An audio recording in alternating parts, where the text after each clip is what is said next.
What's up guys, and welcome back to another YouTube video. Pretty excited for this video today because I think it can genuinely help out a lot of you guys, and I think a lot of you guys actually need to be able to hear something like this. And essentially what I'm going to be going over today is basically exactly how I would go from a complete beginner wholesaler at the point where I don't know a single thing, basically where I was at when I just started out, all the way to the point where you're closing consistent deals every single month and you're actually making the money that you want. I think a lot of people struggle with this because there's a lot of different directions you can go in wholesaling, and when you're starting out, it can seem very overwhelming. You know, one influencer says this, another influencer says to do creative finance, another influencer says to do novations. There's just so many different avenues to go in terms of wholesaling that a lot of people struggle with just picking one direction and actually sticking to it. If I was starting out from a complete beginner, this is the step-by-step playbook, exactly how I would do it and how I would start. Step one is actually establishing a real goal and a real plan to get there. So you have to have a goal. First thing in mind when it comes to a beginner wholesaler is obviously closing your first deal, right? That should be your first goal because that's going to allow you to get your first initial large sum of capital. Now, an actual plan to get there. You need to know exactly what your days are going to look like. You're going to need to know where your money's going. You can't half-ass it. You can't go into this thinking like, I'm just going to call a bunch of sellers and make a bunch of money after I get decent at it over a long period of time. No, how are you going to get there? That's what you need to figure out, and that's what you need to reverse engineer. What an example plan looks like in my eyes is when you're starting out, obviously your main priority has to be acquisitions. You have to get good on the phone. So you should have some type of almost training regimen. Waking up, going to work, so working your 9 to 5, making money to later on fund your business, and then after work you're going to call FISBOs, you're going to cold call, you're going to do stuff that's going to allow you to boost your conversational skills, and you're going to track your KPIs while you do it. You're not going to stop cold calling until you make 100 dials, 200 dials, until you give 3-5 offers. That's the type of goal setting and type of planning you need to have, and everything needs to be there with proper intent, right? You need to know why you're doing it. So the reason why you're cold calling and calling FISBO starting out, no, it's not to get a deal. It's to get the conversational skills to be able to close leads later down the line, and so you don't waste your marketing dollars. And working a 9 to 5. Working a 9 to 5 isn't going to get you rich. It just won't, unless you're like a doctor or a lawyer and you're hired by someone and you're making a couple $100,000 a year. Yeah, you'll get pretty rich off that, but that's obviously not your goal if you're watching a wholesaling YouTube video. So a traditional 9 to 5 where you're making minimum wage $20, $30 an hour, that's not going to get you rich. But what that's going to do is it's going to allow you to fund your business once you have the skills to actually close those leads. And that's what you need starting out. 100% of the time you need some type of consistent income to the point where you can actually afford to spend money on your business, because that's what's going to propel your business forward. Wholesaling, like I say it in every single video, it's not a free business model. You can't just get into it for free and start seeing immediate success. What you need is you need to spend money on leads, and you need to spend money on marketing, and that's what will actually get you results and get you deals. Okay, so step 2 is consistently repeating that process over and over until you feel like you're at the point where you can actually close a lead and you're confident in talking to a seller. So what this looks like is you're making confident offers, not stuttering over voice call, and you actually sound competent and know what you're doing with the seller, and sellers are starting to trust you. They're starting to think you're a professional. That's how you know you're ready to start doing some marketing. Usually that takes a month of consistent calling, underwriting, making offers. That'll get you at the point where you feel pretty confident in giving out an offer and actually talking to people on the phone.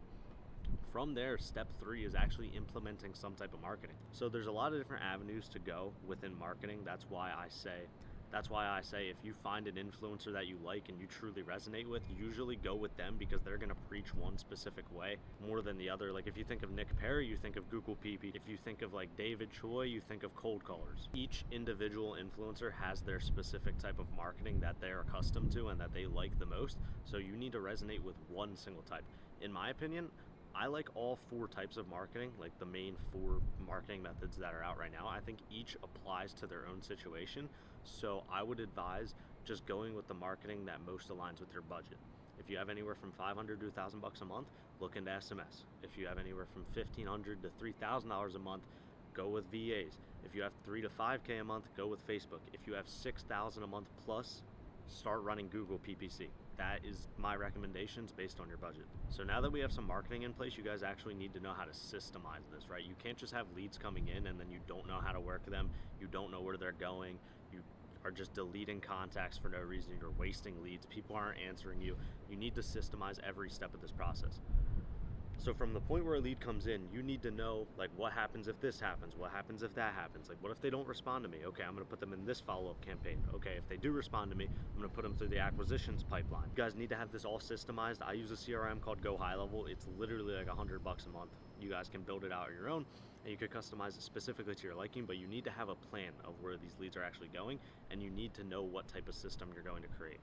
Because the worst thing you can do as a wholesaler is waste leads and lose leads on follow-up, because a majority of our deals today come from people who we've already talked to like 3-4 months ago that just previously didn't really want to sell at that price, but then later down the line they reach back out or reach back out to them, and we actually are able to get them under contract the second time talking to them. So if you want to be closing consistent deals and you want to build a big pipeline of a lot of deals coming in at once, you need to make sure you are prioritizing your follow-up game and you're storing all of your leads properly. So now that you're at the point where you've done the marketing, you've done the learning, you've done the like system building, now you just need to close that first deal. And the only thing that prevents you from closing your first deal when you have all of that stuff implemented is simply time. You need to give the business some time. You need to let your pipeline develop. You need to follow up with your leads. That is what's going to get you your first deal closed, nothing else. You can't speed run your way to your first deal. It could take 2 months. It could take 5 months. No one truly knows. And it's really unpredictable, especially when you're using like unsustainable marketing methods when you're starting out, like SMS and cold calling. You can't predict when you're going to get a deal from those. It's purely luck. You will get a deal eventually, but then again, it's not predictable. With Facebook and Google, you can almost predict like when you're going to get a deal, but granted, you're going to have to spend a shit ton of money that most likely you don't have. So just give it the time that it needs, build your pipeline, and slowly snowball. Keep working that job. Don't quit that job until you actually close your first deal and make your first large sum of money. Show up every single day, call all of your leads. That's what you need to do on a consistent day-to-day basis. Keep stacking your money, keep investing into the business, and you will see success before you know it. Now that we're at the point where we closed our first deal, let's say we're working with 15 grand now, we need to start looking into more predictable and sustainable marketing methods like Google and Facebook. Because when you're starting out, SMS and cold calling is great, but they're not that predictable. You can't really like gauge how much you're going to spend versus how many deals you're going to get. That's where Google and Facebook come into play.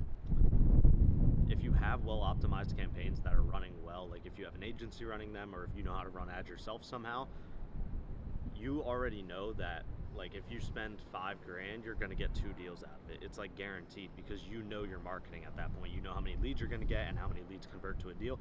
Those marketing methods are a lot more predictable than just say texting 30,000 people and just hoping to God that there's a deal in there. And once you have a predictable marketing method in place like Facebook and Google, from there all you need to do is just keep stacking up those deals, like close 1, 2, 3 deals and get to the point where you're doing a lot of the workload, and that's when you're actually going to start looking at hiring out and delegating the boring task. So I don't think you should hire anyone until you're at least doing 1 to 2 deals a month by yourself. And then from there, I would probably look into getting an acquisitions manager, meaning someone who's US based, working purely commission, and who is basically in charge of calling all your leads.